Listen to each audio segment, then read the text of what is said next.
and have them no more. People whose lives are forever changed. And it happened in a space of very few minutes. 8:48 this morning it began. A few minutes later, at about 9:08, a second plane zoomed towards the unhit tower, the second tower. You see it in the lower part of your screen. And it just slices that tower in half. If we can re-rack it and show it again so you'll know where to look, you'll see the plane first in the lower left side of the screen coming at it, and there it goes. And what must it have been like in those buildings and on these hijacked airliners? We heard earlier that Barbara Olson, a frequent commentator here, was on the flight that was going to Washington, or had been hijacked to Washington. She called her husband and said that the hijacking was underway. She said that from what she could tell, the hijackers, and she didn't indicate how many, except it was more than one, were armed with just knives and cardboard cutters, that they had herded all the people on board this flight to the back of the plane, including the pilot. And she asked her husband, the Solicitor General, Ted Olson, who many of you will recall argued the post-election case before the Supreme Court, said to her husband, "What do I do?"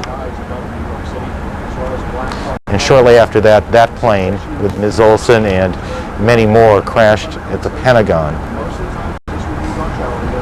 General Wesley Clark joins us from Little Rock. General Clark has been with us a number of times today.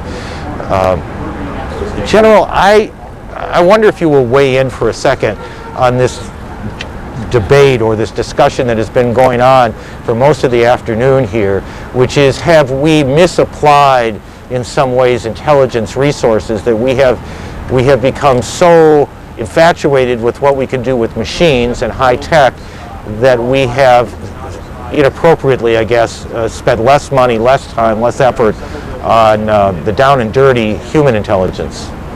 Well, that's certainly a question that everyone is going to be asking, and it will be asked in official channels, and it will be asked to those who are best in a position to give that answer.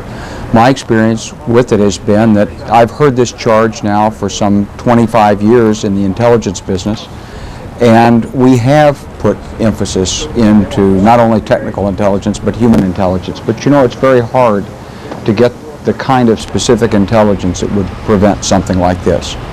Many of these people are members of a family. They come from a specific village, perhaps. Their background is known and vetted. They're carefully controlled. Their movements and communications are monitored.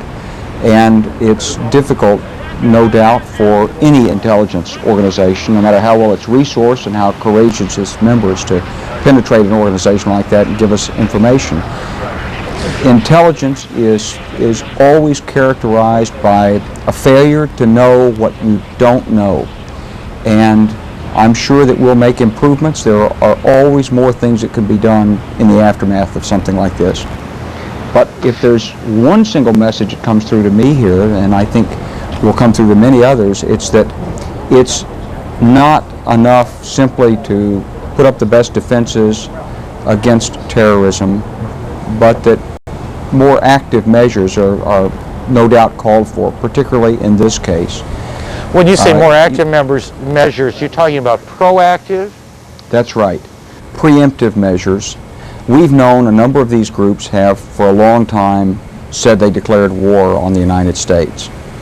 And we have dealt with them, we've fenced with them, we've cooperated with other governments against them, we've chased individuals, we've hauled some into court. But I think that not only do we have to ask ourselves, could we have learned more in this specific case, we have to also ask ourselves, could we have done more if we'd been willing to take greater risks, if we'd been willing to take more extraordinary measures earlier, to take some of these groups and these individuals at their word that they had declared war on us and they deserved to be taken seriously and they merited some preemptive action. And just perhaps stating the obvious, sir, when you talk about preemptive action, First of all, you got to be able to find the people you're taking the action against. Do we know where the right people are, so that if the country is going after these people, they get the right people? Well, I think that's always the problem.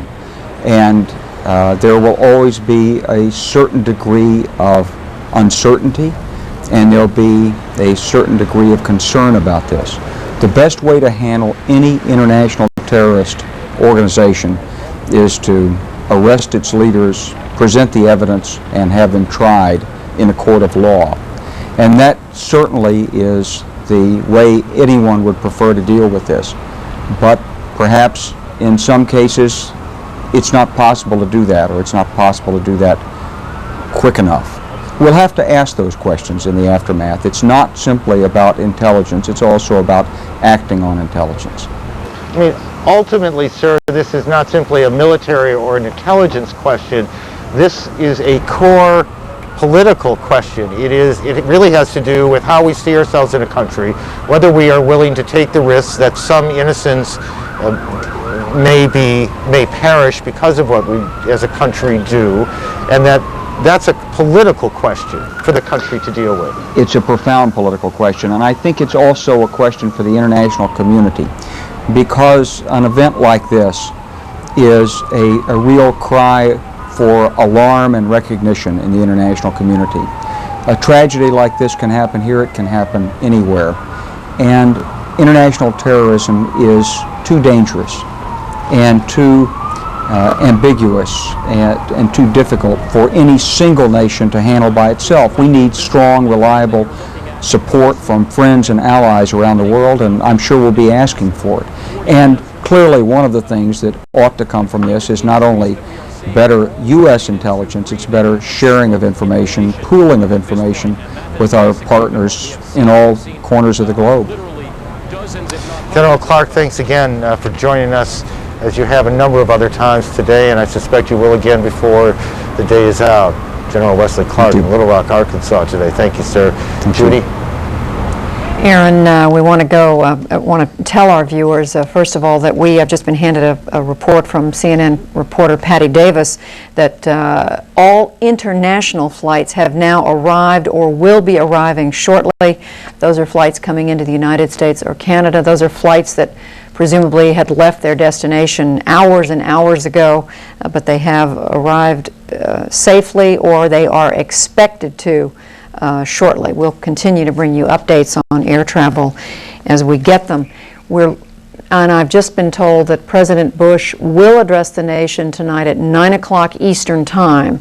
Now, we had been told a little bit earlier the President would be speaking to the American people. We now have confirmed the time is 9 o'clock Eastern, and you can count on the fact, of course, CNN will carry that address. CNN correspondent Jean Meserve has spent the last several hours at the Federal Emergency Management Agency. These are the people who, Jean, are dealing all the time with disasters. Bring us up to date on what's going on there now. Judy, the National Interagency Emergency Operations Center is up and running here, as it is often at times of disaster. We went up and looked at that a couple of hours ago. There are about 40 people up there. They represent 28 different government agencies and offices, also the Red Cross and the Salvation Army. What they do is try and figure out what local and state officials need to help them deal with a disaster situation, and they have already made some moves today. They have dispatched urban search and rescue task forces. 4 of them have been sent to the Pentagon, 4 are en route to New York City. Another 4 have been activated, 3 of those in California, 1 in Missouri. Last time I was able to speak to an official here, they were trying to figure out how to get them to New York City. Apparently it was going to take a military airlift because, of course, there is no commercial air traffic at this time. Each of those task force consists of 62 people and about 60,000 pounds of equipment. That's medical gear, tools, dogs, food. The idea is they are supposed to be able to be self-sufficient for 72 hours at a stretch. They provide a wide array of services. They will do search and rescue. They can shut off utilities. They can check the structural integrity of buildings. There are a total of 28 of these task forces around the country. We've been told that the other 16 most of them have been put on alert status, but they have not yet been activated.